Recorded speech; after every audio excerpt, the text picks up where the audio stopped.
Bonjour à toutes et à tous et bienvenue sur cette nouvelle vidéo dans laquelle je vais vous montrer comment on peut créer assez facilement une page. Alors c'est pas vraiment une page de vente, c'est plus une page sur laquelle finalement je vais, moi ça va être ma page d'accueil en fait, et c'est une page sur laquelle je vais mettre pas mal de choses alors par rapport à mon activité. Donc on va voir, je vais modifier la page et je vais vous montrer les différents éléments qu'il y a dedans. Donc on va aller sur Launch Editor, Live Editor, pardon. Donc voilà, vous savez comment fonctionne un petit peu OptimizePress. Donc c'est assez simple en fait, on a le menu au-dessus. Donc là vous allez dans Layout, Header and Navigation et vous mettez. Donc moi j'ai mis ça comme ça. Vous pouvez le mettre si vous avez plutôt la bannière au-dessus et les liens en dessous, c'est plutôt ça. On peut sélectionner donc un logo. Moi j'ai mis mon logo et la couleur du fond donc, que vous voyez ici derrière, donc qui se met ici tout simplement, ce qui vous permet voilà, d'avoir cette couleur. Et ici donc on met le lien sur lequel finalement on est redirigé quand on clique sur le site. Donc par exemple c'est quand on clique ici en fait. Voilà, là on voit que le lien c'est le même site. Donc c'est ça qui est intéressant. C'est la page d'accueil aussi. Et puis donc on va voir des choses. Donc déjà, ce qui est intéressant dans Layout Setting, c'est qu'on peut aussi mettre, alors je sais pas ce qu'il me fait.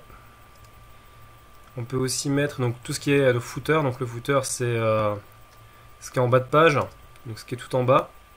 On va le voir ici. Mention légale donc, et puis bon copyright, tout ce qui est des données de copyright, etc. Donc ça c'est pour véritablement la mise en page. Donc on peut tout mettre, voilà, on peut vraiment tout gérer l'aspect footer. Donc moi j'ai créé un menu spécial pour ça. Alors comment on crée un menu? Bon ça je vais vous montrer, je vais vous montrer tout de suite comme ça vous saurez. Donc on va quitter ça. On va aller dans menu ici et là on va créer un menu. On va pouvoir mettre des choses dedans. Donc je vais vous montrer tout de suite. Donc voilà, par exemple le menu ici, le menu de mon site, c'est par rapport aux pages donc qu'on peut mettre dedans. Donc on sélectionne les pages qu'on veut mettre dedans, on met ajouter au menu et on peut les nommer en fait ici, comme ça va apparaître dans le menu au-dessus. Donc si je retourne dans ma page juste avant, voilà, on voit que le menu, si je vais dans Layout Setting, c'est donc le menu, on va voir en bas. Celui-là, menu du site, ici. Donc c'est le menu que j'ai créé en fait. Moi j'ai mis 22 pixels, mais après c'est à vous de voir selon votre convenance. Bien évidemment il y a d'autres menus possibles, donc il y a le footer, il y a un autre menu que j'avais créé, etc. Ok. Donc ça c'est pour, on va dire, tout ce qui est mise en page générale. Et ensuite comment est-ce qu'on crée tout simplement les éléments sur la page. C'est assez simple, on commence par créer tout de suite une row. Donc c'est tout simplement une ligne en fait, en traduction c'est une ligne. Et en fait dans cette ligne on va mettre des éléments de type, on va ajouter des éléments comme ici. Donc voilà, donc il y a des éléments déjà qu'il faut bien connaître. Par exemple un élément fondamental pour jouer avec les dimensions, etc. C'est l'élément vertical space. Donc c'est cet élément là en fait, vertical spacing, voilà. Donc ici on peut choisir la taille, donc c'est la hauteur en fait sur laquelle tout simplement on va jouer. Donc après ici c'est une row, et dans cette row j'ai mis donc une image d'arrière-plan. Voilà, j'ai choisi un peu de padding. J'ai mis donc mon image d'arrière-plan et j'ai choisi l'option Center. Donc en fait mon fond d'écran image est centré, d'accord? Donc c'est ce qui donne cette image de fond qu'on voit ici. Donc après à l'intérieur j'ai mis différents éléments. Donc ici donc des éléments texte. Donc voilà, j'ai jouer sur les couleurs. Donc pour jouer sur les couleurs, on peut mettre style. égale background color. Et puis, comme j'ai mis ici, donc le code alphanumérique de la couleur. Bon, ça, on n'est pas obligé du tout de le faire, hein. On peut très bien le faire directement si on va sur visuel, en jouant sur cette couleur-là, hein, en prenant une couleur ici, ou personnalisée, peu importe. Comme ça, c'est hyper simple, en fait. Voilà. Ok. Donc là, j'ai mis un élément qui est un peu différent. Donc ici, j'ai mis un élément qui est un peu différent. Alors, c'est Feature Box. D'accord? Donc, on va voir ce truc-là. Donc, on tape, en fait, tout simplement... mince, je vais essayer de retourner au-dessus. Donc, on tape sur élément Feature Box. Voilà, c'est ça. Hop là. Et on choisit, moi j'ai choisi celui qui est le plus en bas en fait, donc là il y a un titre qui va être comme ça et ensuite il y aura des éléments et on va voir qu'on peut imbriquer des choses en fait ici en bas dans le contenu. Donc j'ai cliqué, donc voilà, j'ai mis en place tout mon truc, donc j'ai mis le titre, machin, etc. etc. Et là en fait on peut mettre des éléments directement, voilà, en cliquant sur Add Element. Donc on peut mettre des boutons, alors ici j'ai mis un bouton par exemple, donc j'ai cliqué sur Button, je vais vous montrer. Voilà. Et en fait, truc hyper important, donc j'ai cliqué sur Button, et en fait, il faut choisir le premier, parce que les autres, en fait, c'est des textes, vous allez voir, regardez. Regardez, c'est des textes, en fait, qui sont... bon, là, on peut choisir le texte comme on a fait exprès, mais si je clique sur le deuxième, je suis pas sûr si on peut aussi. Je sais qu'il y en a où on peut pas. Par exemple, ce genre de choses. On est obligé de choisir, voilà, des textes qui sont... on peut pas mettre ce qu'on veut en fait, on est obligé de mettre des textes qui sont déjà en anglais déjà, donc c'est pas super intéressant pour nous, sauf si vous avez un marché qui est en anglais, etc. Donc c'est pas hyper optimisé, on peut pas mettre le texte qu'on veut dedans, donc ça c'est un peu dommage. Voilà. Mais en tout cas, quoi qu'il en soit, voilà, on peut mettre des choses. Donc moi ce que je vous conseille c'est de raconter un peu votre histoire, puis de vendre tout simplement, et puis de créer le bouton, et je me lance, et on verra ce qu'on met dessus. Donc je vais mettre ouvrir dans un nouvel onglet.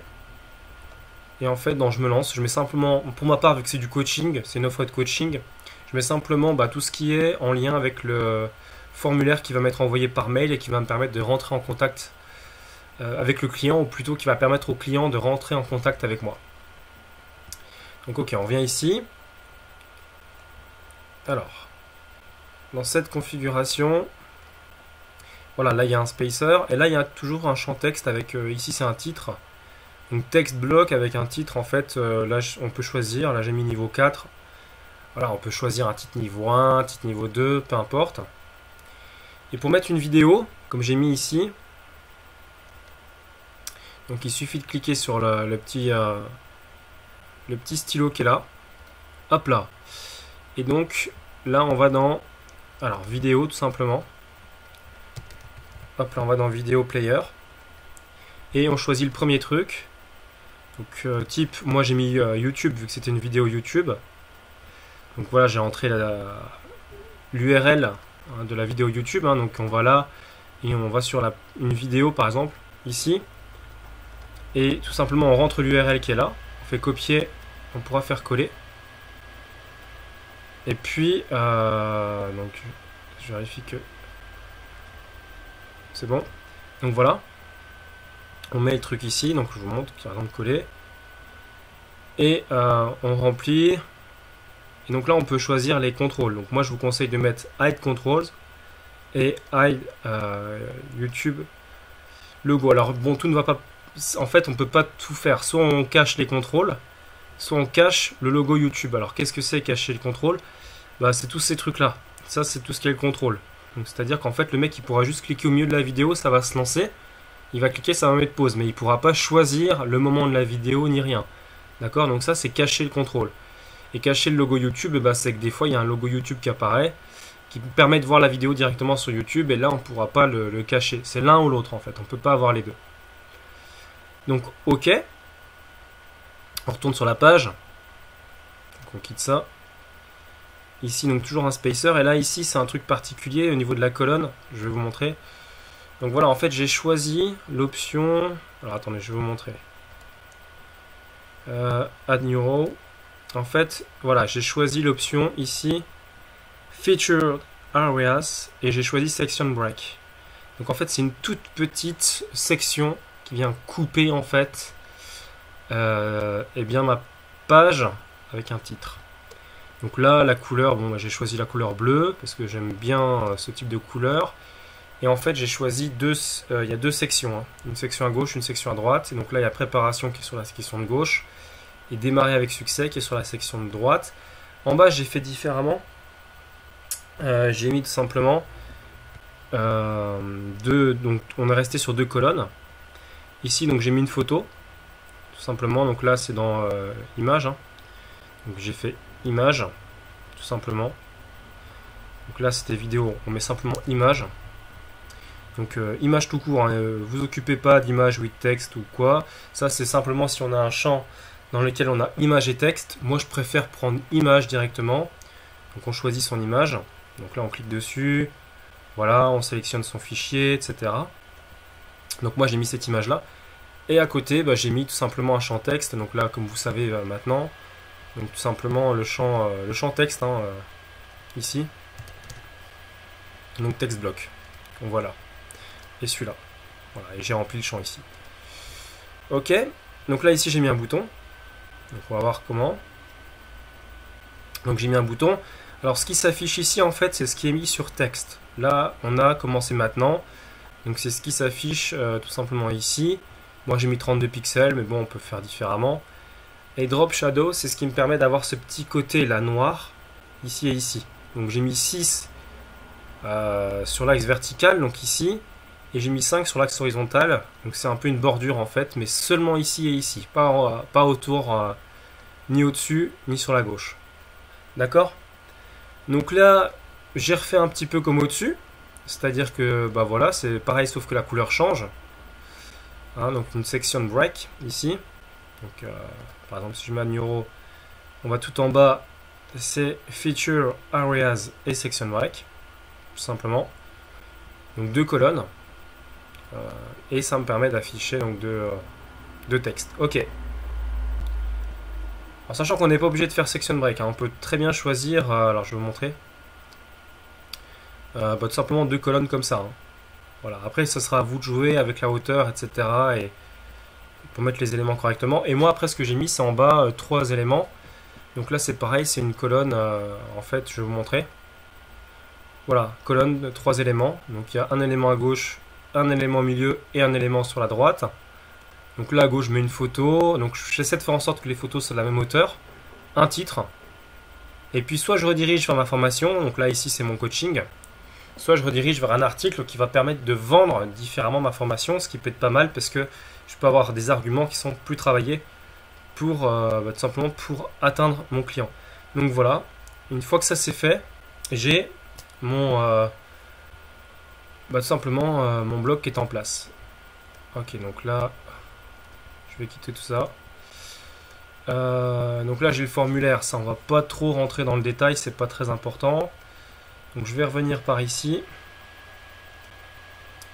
Voilà, et je vais aller sur la page à propos. Donc la page à propos elle est un petit peu différente, la voici. Donc elle ressemble beaucoup. Sauf que en fait ce qui se passe c'est qu'il y a 3 éléments qui sont intéressants. Donc il y a ici les photos qui sont à droite. Le texte donc qui avec une, vous voyez que c'est écrit en plus gros, il y a une plus grosse police d'écriture. Le bouton commencer maintenant, donc qui rejoint le formulaire évidemment hein, ici.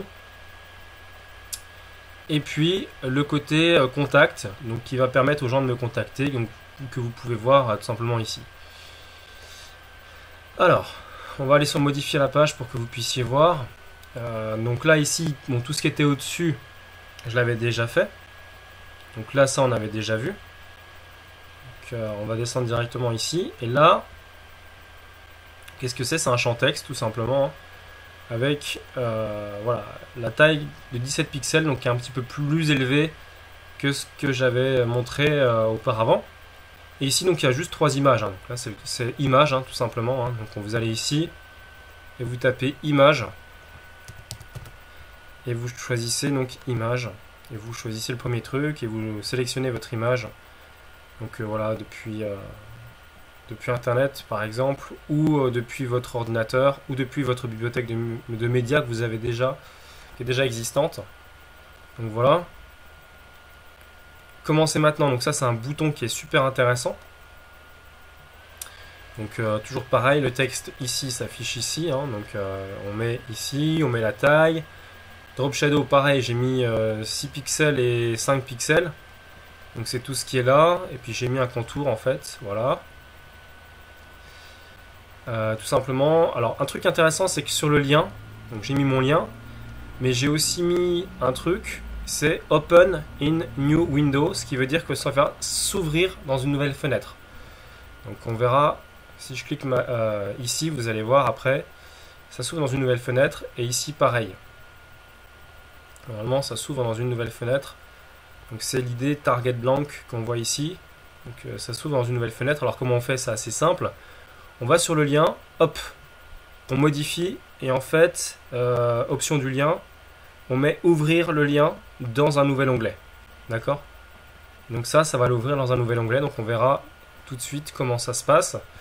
Donc si je retourne sur la page, donc voici la page, donc si je clique ici, c'est, vous voyez, un nouvel onglet qui s'affiche, et si je clique ici, pareil, c'est un nouvel onglet qui s'affiche, et qui me met tout simplement le lien vers ces deux pages. Donc voilà. Là, on vient de voir concrètement comment mettre en place, tout simplement, votre page à propos et votre page d'accueil sur votre blog WordPress avec, pour moi, je pense, le meilleur logiciel pour WordPress, qui est OptimizePress. Donc le lien est dans la description de cette vidéo. Voilà, je vous dis à très bientôt et je vous souhaite tout le succès que méritent vos affaires. Ciao, ciao!